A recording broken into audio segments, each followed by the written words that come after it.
Among all the debates in the capital markets today, perhaps none is more acute than the role of active versus passive management in the years ahead. On a high level, we suggest both have an important role to play.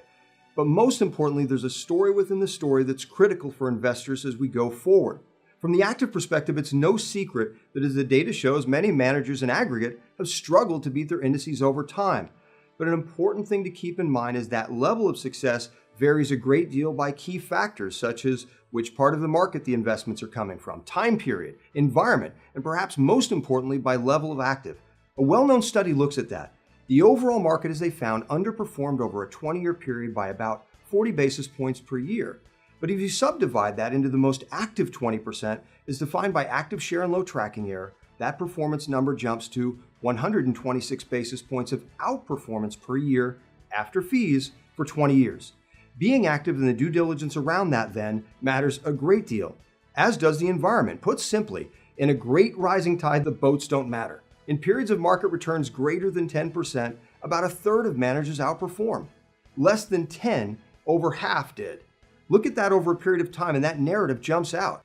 In rolling 3-year periods of performance versus the rise of the S&P, note the buildup to the tech bubble and the post-financial crisis response where we find the most challenged active manager performance. Look at all other time periods and once again get to that north of 50% number. And so the environment does matter a great deal, and we believe that that environment is changing.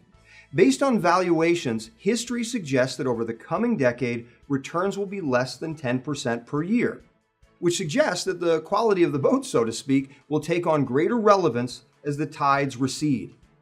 On the opposite side of the ledger, passive investing has brought tremendous benefits to investors in terms of access and the lower cost of that access to markets. But at the same time, the sheer growth in those assets creates its own potential challenges.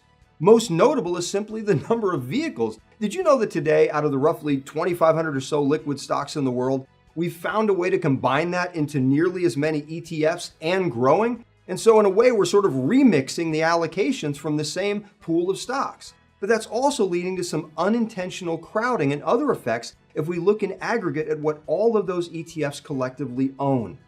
More and more investors find themselves in the same spaces. And today, the most passively held stocks are evidencing things like much greater volatility versus the broad market, and are showing higher correlations to each other as part of the crowded universe, almost regardless of which segment the stock comes from.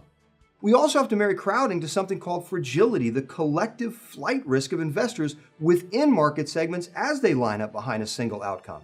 And then liquidity. If they do flee, what is the availability and cost of exits in difficult times? And finally, of course, if you're investing in a broad segment of the market, what happens if a crowded trade lives inside of that? We believe ultimately you end up having to sell the bathwater, as they say, instead of the baby. These collective four horsemen will matter a great deal to you as an investor over the coming years, along with simply the sheer growth in the number of offerings available to investors, such as what we see in the rise of low volatility today. These are the types of factors, among many critical ones, that you must think about when you consider the roles of active and passive equities in your portfolio.